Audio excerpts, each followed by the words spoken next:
بسم اللہ الرحمن الرحیم۔ آج ہم کو سمجھنا یہ ہے کہ ہم ذمہ دار کیسے بنیں گے۔ اپنے آپ کو ذمہ دار بنانے کے لیے چند چیزوں کا ہمیں خیال رکھنا ضروری ہے۔ نمبر 1 پر سب سے پہلے اپنی اپنی ذمہ داری کو سمجھیں کہ میری ذمہ داری کیا ہے۔ اگر میں باپ ہوں تو پھر میری بچے کے لیے ذمہ داری کیا ہے۔ اگر میں شوہر ہوں تو بحیثیت شوہر میری ذمہ داری کیا کیا ہے۔ اگر میں گھر کا ذمہ دار ہوں، گھر کا بڑا ہوں، تو بڑا ہونے کے ناطے میری ذمہ داری کیا ہے۔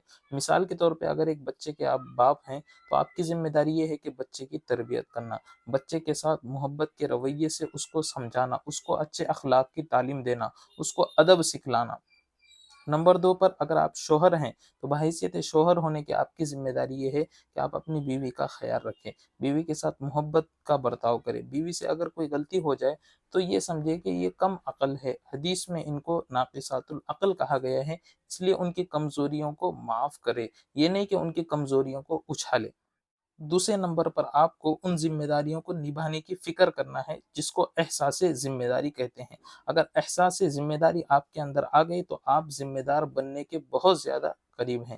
احساس ذمہ داری کے لیے آپ کو غور و فکر کرنا ہے کہ مجھے ان ذمہ داریوں کو کیوں نبھانا ہے۔ اگر میں ان ذمہ داریوں کو نبھاؤں گا تو کیا فائدہ ہوگا۔ اگر آپ ذمہ داریوں کو نبھائیں گے تو فلاں فائدے ہوں گے، اور غور یہ کرنا ہے اگر میں ذمہ داری کو نہ نبھاؤں گا تو میرے لیے کیا کیا نقصان۔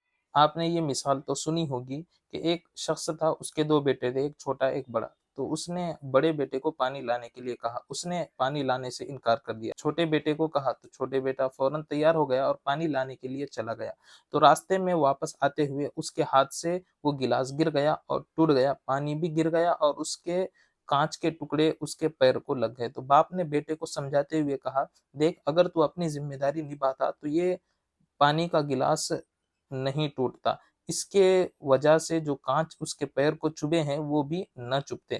تو اگر ہم اس طرح غور و فکر کریں گے کہ میں ذمہ داری نہیں نبھاؤں گا تو اس کے کیا نقصانات ہوں گے، تو انشاءاللہ تبارک و تعالی ہم ذمہ دار بننے کے بہت زیادہ خود اعتمادی کا آپ کے اندر ہونا بہت زیادہ ضروری ہے۔ جب تک آپ کے اندر خود اعتمادی نہیں ہوگی آپ ایک ذمہ دار نہیں بن سکتے ہیں۔ اور خود اعتمادی کے لیے آپ کو شروعات کرنا ہے چھوٹے چھوٹے کاموں سے، چاہے آپ دوسروں کی مدد کر کے کریں یا گھر کے کاموں سے کریں یا پھر اسکول کے کاموں سے کریں، یا جہاں پر آپ کام کرتے ہیں اس میں دل لگا کر کام کریں۔ انشاءاللہ جس فیلڈ میں بھی آپ دل لگا کر کام کریں گے، دھیان توجہ سے کام کریں گے، انشاءاللہ تبارک و تعالی دھیرے دھیرے آپ کی خود اعتمادی بڑھتی جائے گی، یہاں تک کہ خود اعتمادی اتنی مضبوط ہو جائے گی اگر کوئی اس کو گرانا چاہے، یعنی خود اعتمادی ختم کرنا چاہے تو بھی ختم نہیں کر سکتا ہے۔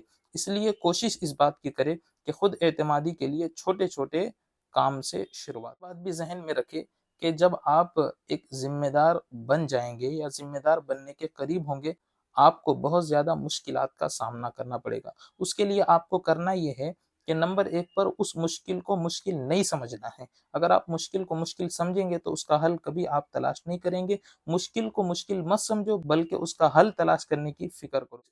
ایک مرتبہ ایک شخص تھا، اس نے دیکھا کہ ایک مشکل اس کے سامنے آئی ہے، تو وہ اس مشکل کے بارے میں سوچتا جا رہا ہے، سوچتا جا رہا ہے، تو وہ مشکل اس کو پہاڑ بلکہ بہت زیادہ خطرناک نظر آنے لگی اور اس کو اپنی زندگی سے ہاتھ دھونا پڑا۔ جبکہ اس کو سوچنا یہ چاہیے تھا، غور یہ کرنا چاہیے تھا کہ اس مشکل کا حل کیسے تلاش کیا جاتا ہے۔ عام طور پہ ہمارے ساتھ یہی واقعہ پیش آتا ہے کہ ہم اس مشکل کے بارے میں سوچتے رہتے ہیں، ہم اس کے حل کے بارے میں سوچیں تو انشاءاللہ تبارک و تعالی وہ مشکل ہم سے دور ہو جائے گی، ہم اس مشکل کا سامنا کر سکیں گے۔ لیکن اگر ایسا ہو جائے کہ ہم مشکل کے ہی بارے میں سوچتے رہے تو کبھی بھی ہم اس مشکل سے نہیں نکل سکتے۔ آپ کو یہ چیز بھی دیکھنا ہے کہ دوسرے لوگ جو مشکلات کا سامنا کر رہے ہیں، اگر آپ ان کی مشکلات کو دیکھیں گے تو آپ اپنی مشکلات کو کم سمجھیں گے۔ مثال کے طور پہ آپ کے پاس عمدہ گھر ہے لیکن ایک بندہ وہ ہے جس کے پاس گھر نہیں ہے، آپ اس کی مشکلات کو دیکھیں گے تو آپ کی مشکل کم ہو جائے گی۔ آپ کے پاس موبائل ہے لیکن ایک بندہ وہ ہے جس کے پاس موبائل نہیں ہے، تو پھر آپ اس کو پوچھئے اس کی کیا قدر ہے، اس کی مشکل کو دیکھ کر آپ اپنی مشکل کو کم کر سکتے ہیں۔ اسی طرح آپ کی جتنی بھی مشکلات ہیں تو اپنے سے زیادہ مشکل میں پڑے ہوئے لوگوں کو دیکھ لیجئے، انشاءاللہ تبارک و تعالی آپ کو کوئی مشکل نظر نہیں آئے گی۔ اللہ نے جو قرآن مجید میں ارشاد فرمایا فَإِنَّ مَعَ الْعُسْرِ يُسْرًا إِنَّ مَعَ الْعُسْرِ يُسْرًا، کہ ہر مشکل کے ساتھ آسانی ہے، بلا شبہ ہر مشکل کے ساتھ آسانی ہے، یہ بات واقعتاً صحیح نظر آئے گی